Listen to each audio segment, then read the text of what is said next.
मीरपुर नाम के शहर में तेजस अपनी पत्नी नीरू के साथ रहता था।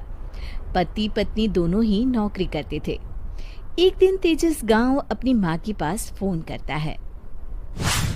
हेलो, प्रणाम माँ। जीते रहो माँ, तुम दादी बनने वाली हो हैं? अरे वाह, ठीक है बेटा, मैं कल ही आती हूँ। जब माँ जी शहर पहुंची तो बेटे बहू ने बहुत अच्छे से स्वागत किया। लीजिए माँ जी, चाय। अरे गर्मा गर्म पकोड़े ले आओ माँ के लिए। नीरू रसोई में गई और 2 मिनट में ही पकोड़े ले आई। जी ये लीजिए। बहू, जादू से बनाए हैं क्या? अभी तो रसोई में गई थी। यम्मी। माँ जी, शीला रसोई में पकोड़े तल रही है, मैं बस लेकर आई। हे भगवान, मेरा धर्म भ्रष्ट कर दिया तूने। अब तो गंगा जल से शुद्धिकरण करना होगा। दूसरे दिन, माँ जी मैंने नाश्ता बना दिया है, ऑफिस जा रही हूँ। पर अभी तो घर का सारा काम पड़ा है। शीला आती ही होगी, झाड़ू पोछा बर्तन कपड़े वो सब कर लेगी। हमारे जमाने में घर का सारा काम हम ही करते थे।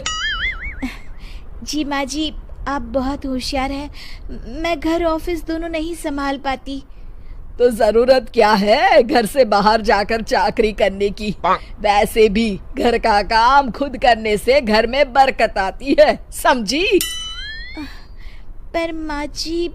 पर वर कुछ नहीं, इस महीने की पगार मिले फिर ऑफिस बंद। हाँ। रात को नीरू तेजस से कहती है, सुनिए जी, माँ जी बोल रही थी कि मैं नौकरी छोड़ दूं। वैसे ठीक ही तो है, अभी तुम्हें आराम की जरूरत है। फिर भी आराम कहाँ, शीला को छुड़ाने के लिए बोल रही थी। तो अब 24 घंटे में इतना काम तो कर ही सकती हो। पर जॉब पसंद है मुझे, घर पर मन नहीं लगेगा। अगले दिन जब दोनों ऑफिस के लिए निकल रहे थे, मेरी तो कोई कीमत ही नहीं है इस घर में।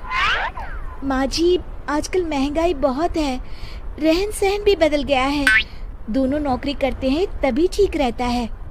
अच्छा, तू कहना क्या चाहती है? मेरा बेटा तुझे बिठा के खिला नहीं सकता? तू ही इस घर का खर्च चला रही है, हैं? नहीं माँ जी, मेरा वो मतलब नहीं था। मतलब खूब समझती हूँ, ये बाल धूप में सफेद नहीं किए मैंने। हाँ। अब तो ये रोज का काम हो गया था। तेजस भी रोज की झिकझिक से परेशान हो गया था। एक दिन उसने कहा, नीरू, वैसे भी तुम्हें मैटरनिटी लीव मिलने वाली है, तो अभी से ही छुट्टी ले लो।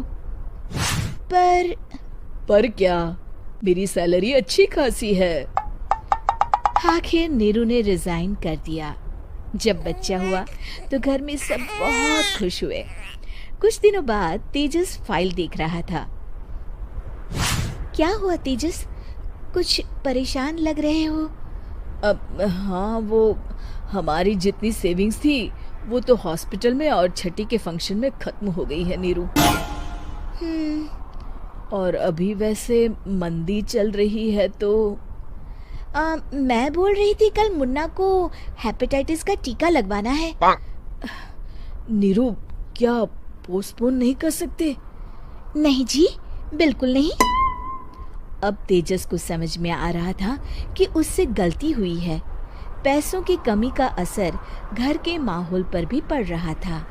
अगले दिन, बेटा मेरा चश्मा और ये दवाइयाँ ले आना, पर्चा देते हुए माँ जी ने कहा। जी। तेजस, मुन्ना के लिए दूध का डिब्बा और डायपर भी ले आना, और ये किराने के सामान की लिस्ट है, इसे भी लाना है। तेजस गुस्से में लिस्ट मरोड़कर फेंकता है और चिल्लाता है, पैसे क्या पेड़ पर उगते हैं? ये ले आना, वो ले आना। अरे पर ये जरूरत का सामान ही है। वो गुस्से में बिना कुछ कहे ऑफिस चला गया। अरे अरे लंच तो ले जाइए। नीरू दौड़कर डिब्बा पकड़ाती है। एक दिन खाना खाने के बाद, नीरू, अब तो मुन्ना कुछ बड़ा हो गया, तो अब तुम वापस ज्वाइन कर लो ना जॉब। पर इस रिसेशन में जॉब मिलना बहुत मुश्किल है। ट्राई तो करो। फिर मुन्ना?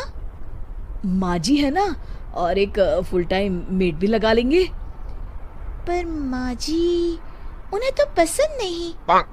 तभी माँ जी वहाँ आ जाती है और प्यार से नीरू के सर पर हाथ फेरते हुए बोलती है, अब मेरी समझ में आ गया बहू, पहले के और अब के समय में अंतर है। तुम काम शुरू करो, मुन्ना की जिम्मेदारी मेरी। मेरी प्यारी माँ जी। ये कहकर नीरू उनके गले लग गई। शिक्षा, परिवर्तन संसार का नियम है, हमें भी समय के साथ चलना चाहिए। उम्मीद है कि आपको हमारी ये कहानी पसंद आई होगी। कृपया हमारे चैनल को सब्सक्राइब करें और सभी अपडेट्स के लिए बेल आइकन जरूर क्लिक करें। और हाँ, वीडियो लाइक और शेयर करना मत भूलिएगा। Bye bye.